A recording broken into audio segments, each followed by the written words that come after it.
Hello, this is Yujeong Park, and thank you for being here. Today's presentation is about progress monitoring and CBM for your classroom use. Basically, I'm going to talk about the background of progress monitoring to help you understand how you can use the hands-on tool and what interpretations should be given for your decision making. So before moving on, just in case if you are not, if you have been not here for my last series of the work, let me just introduce myself quickly. So I'm Yujeong Park. I am an associate professor of special education, and I'm from, of course, like the University of the Tennessee. So here is my focus: assessment in inclusive settings and evidence-based practices for students with SLD. Here is some of the link for more information. The first link is for me, and the second link is for our newly launched program, Literacy Specialist Program. So if you know anyone or even you are interested in having the specialist certificate or a graduation program, please be joining us and we'll be happy to help and we'll be happy to make you successful. So again, if you will have more information about the literacy specialist program, here is a link. We are now just newly started this program. So here's the things we're gonna talk about today. The major three focus of today's include progress monitoring, its background, and how the Tennessee's Department of Education intended to use progress monitoring. Then I'm going to provide some tips you can use for your classroom, particularly using the Ames web information. So these are the three major things I included in my presentation. So first, the background. Let's just think about the why we have to use the progress monitoring. Shortly speaking, the paradigm has been changed in terms of checking students' learning outcomes and how to provide an assessment. This is the information about this is how IDEA, Individuals with Disabilities Education Act 2004 reauthorization, has described how it describes the SLD, specific learning disabilities. So it defines the SLD in terms of low achievement and also processing skills, psychological processing skills. And SLD does not include LD or learning problems that primarily due to the result of other sensory or intellectual issues. In the next section, it says that we do not and they must not require the use of severe discrepancy between intellectual ability and achievement. So previously, when we determine the students' learning difficulties or learning disabilities, we have used the severe discrepancy model. So for example, when students have like average or over average achievement level, but when their achievement, intellectual level, but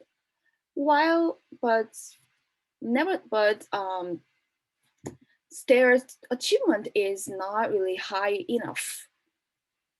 Even though their intellectual ability is good, then we says, okay, it is a severe discrepancy. So discrepancy between students' intellectual ability and achievement. So since like many, we have been using a lot of just cutoff score at the end of semester or at the end of month.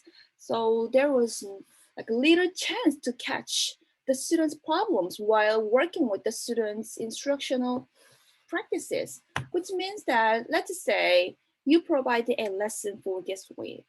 And what if the students were not able to get it, what it means? Then you are passing this important time for the next exam or next assessment. So in order to reduce such an opportunity to get failed, IDEA started using the term child response to scientific and research-based intervention. that is the way we see the MTSS or research response to intervention. So we have to use the child response to scientific and research-based intervention. So first assumption, you as a teacher, do you use a scientific and research-based intervention? Second assumption, then did you use your child response? Then finally, we can determine the student has running issues or learning disabilities. So we have to use the data. The student's response is the data. Such student's response as a data can inform IEPs and lesson plan and instruction. Also, from students' response data, we need to interpret and apply for lesson plan and instruction as you see here. So what we do from the progress monitoring is gathering data for what? To inform IEPs, lesson plan, instruction, which is decision making. That is why students' data is important. So students' data can be used as an important resources for determining their level of academic performance and inform appropriate individualized instruction and to ensure if our students are making adequate learning progress. Then from those information, we can finally do a sound decision making. So from the students' data as a resources, we should be able to do this task. Here, we're gonna focus on to assure and to check making adequate learning progress from their data. Also, under the MTSS framework, ongoing and intensive instruction and intervention, which is responding to students' specific learning needs, is the essential and necessary information. So, in order to hear ongoing and intensive instruction, we need ongoing progress monitoring. The data we collect in an ongoing way. That is the reason why progress monitoring is necessary. So here are the four key components of the response to intervention. I believe that Dr. Philip has been presenting about the RTI. And so I'm not gonna focus on RTI, but the key reason of I'm showing this MTS framework is because it requires the major things such as we provide interventions of increasing the intensity when students continue struggle. Then how we determine such intensity? Based on what? Based on monitoring students' learning over time to determine their level and the rate of the performance for ongoing decision making. So our decision making will not be just done by the end of a month, not by the end of the semester. It should be ongoing. It should be throughout semester, and we should be able to get clear sense about where our students are, what part of the instruction, what part of learning they can struggle. They are struggling. So again, progress monitoring is a way to make a decision, and we need to based on the facts and the tested information, and also by the previous experience or previous information, and also it should be very directive. So we don't want to make any decisions based on intuition driven. We want to make data driven decision making, which can be collected from the progress monitoring. Let me just now to talk about the information in terms of the progress monitoring in terms of curriculum-based measurements. So progress monitoring relies on the curriculum-based measurement, which is a measurement method that is standardized, valid, and reliable, and standing who when he was in the University of Minnesota, he has been working on this CBM a lot, and since then, since late 1980, the problem people have been using the term CBM. So, and under the CBM, there are two types of score. One is the performance level percentile. The secondary one is the performance the benchmark. So from the CBM, this is not just simple informal assessment. This is more like providing percentile score, and it also provides the benchmark score. So using this percentile score, we can check where your students are in terms of their peer group or national or local reference group. From the benchmark, you can find their prov score, baseline score, and check their goal line. And these are also tied to the probability of the success or the criterion as well. So let me just give you more information about A and B. So again, the progress monitoring, which is the CBM, provides the two score, percentile score and the range or the criterion reference, the score. From the percentile score, you can check where your students are at in terms of higher level when compared to their peer group or lower level or at the same or level as their peers. Also, it provides this information as you all see here, less than 10th percentile or below average or average, above average, and well above average. So from this score, we can check also they should be in tier 2 or tier 3. We can check their placement as well. Based on this criterion, reference the score. So these are the two types of score programs monitoring can provide.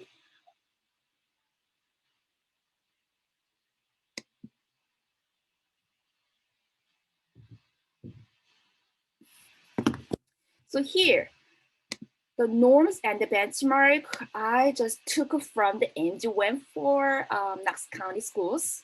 So here, norms. Based on the norms, from the first score of the CBM, as you see, we can check where students are.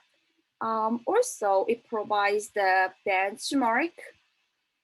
So you can use the 4 CBMs passages, winter CBM passages, or spring CBM passages.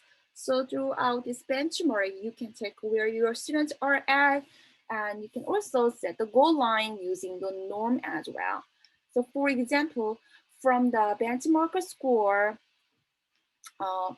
let's say your students have, your student is second grade and the score is 75. Here, oh, it doesn't have this one. So let's say your student has 82 in the spring for the second grade. It has the rate of the improvement 1.22 per week. So you can use this rate of improvement for setting a weekly goal or monthly goal, or of course for the semester goals as well. So that is where you can get some information from the Ames West, such as the CBM tool, and it provides both norms and the benchmark. So let me just now tell how the Tennessee's RTR scale describe the use of a progress monitoring, which is really directly related to your classroom work. So according to the Tennessee's RTI Scales manual, progress monitoring is used to assess the student's academic performance to quantify a student's rate of improvement, which is ROI, or responsive to instruction, and to evaluate the effectiveness of instruction.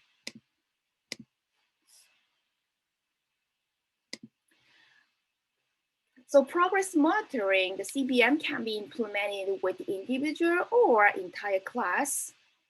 When additional intervention is being provided in tier 2, the effectiveness of the intervention should be progress monitored to ensure that is helping the students reach a goal or not. We are gonna check how we can do this one, checking your intervention through the student's goal line using examples from the Ames web afterwards. And while the universal screening tool measures students' performance on grade level, progress monitoring must be conducted with the measures that are at a student's skill and instructional level. So remember that you have to use the universal screening on a grade level, but progress monitoring should be provided based on their learning and the skill instructional level.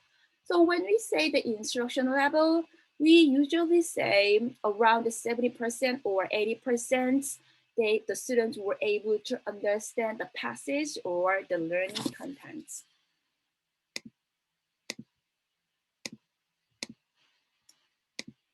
So progress monitoring in Tier 2 will take place frequency of at least every other week for the Tier 2. For Tier 3, at least every other week as well.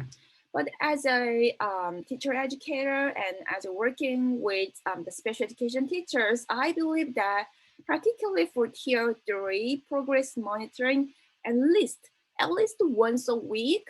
I did twice a week, and I believe that having more information based on your instruction and ongoing progress frequently would be really helpful to check where students are and were they able to respond, or to check your effectiveness of the intervention as well.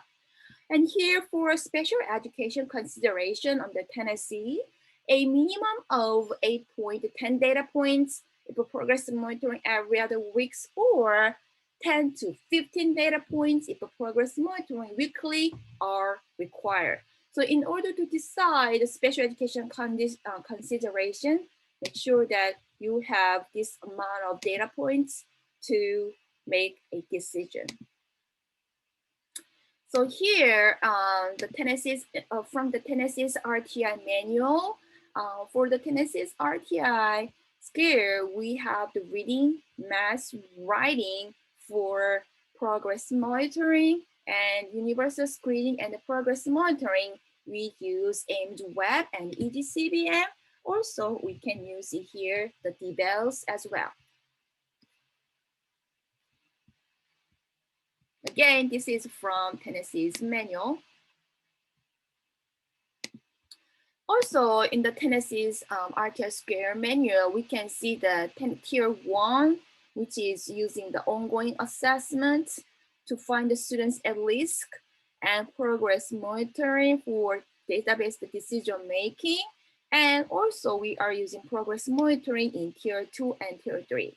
So for the Tier 2 and the Tier 3, the progress monitoring is essential and necessary tool to decide the students' learning and their responsive rate, of course, as well as your effectiveness of the intervention.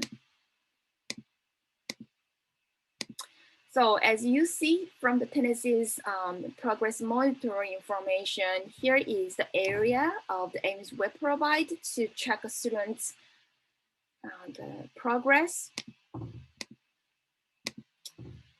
If you use the DBELS, here is the areas of reading based on the NRP National Reading Panel and what area of the DBELS assessment is providing. So which means that for checking this area, you can use these subcategories for making sure if your students were able to respond to your instruction, or as part of the universal screening tool as well. So now, based on this information, how we can use the progress monitoring data. So do you want to go to this dark the cloud without data? No, as I keep saying that, we want to use the clear picture based on the student's data. This is why we are providing a progress monitoring, why we are conducting a progress monitoring. Yes, now I believe that we are, as you see this guy, we are heading to clearer picture way. Yes, you are ready. We know that. So the most important things from the progress monitoring data of CBM data is finding the responder and the non-responders to your intervention. So here you set the goal line with X. And if students are around this goal line, the trend line, we can say responder. But if she's moving, the trend line is moving down or moving up or moving very fluctuating, we need to suspect about the non-responsiveness. So let's just try to practice more with the next examples. So this is the real graph data for the word identification, grade 1 word identification fluency 2 RCBM, but this is for the grade 2 students. And this is word correct. And here you see the goal line with the star, and the dotted line is a trend line.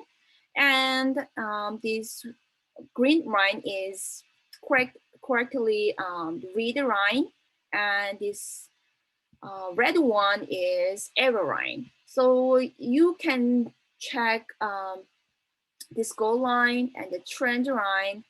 So as you see here, the students' trend line, even from almost during the more than 1 month, the students' trend line is not really moving, which means that you might need to change your instruction. How? In this case, the student's goal line is not really moving, and the student's trend line is not really moving, and the student's goal line is still upper side.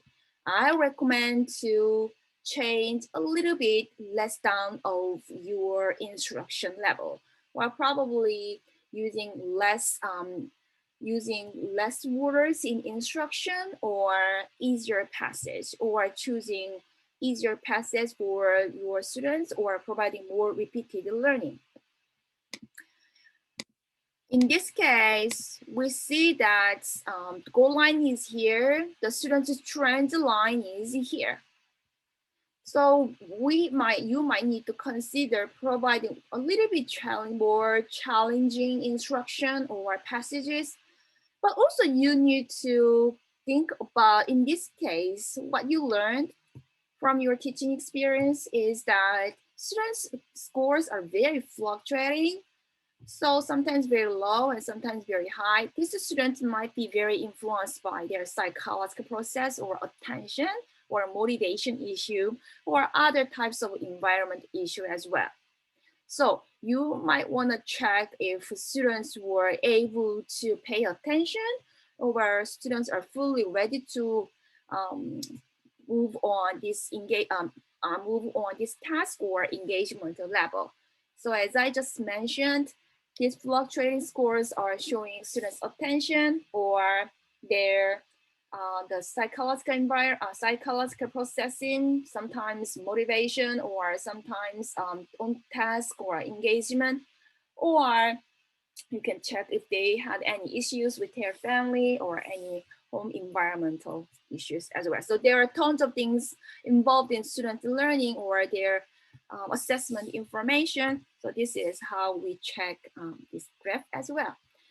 Let's move to the next example. So we see here students are moving now up. It's pretty, students are close to the goal line.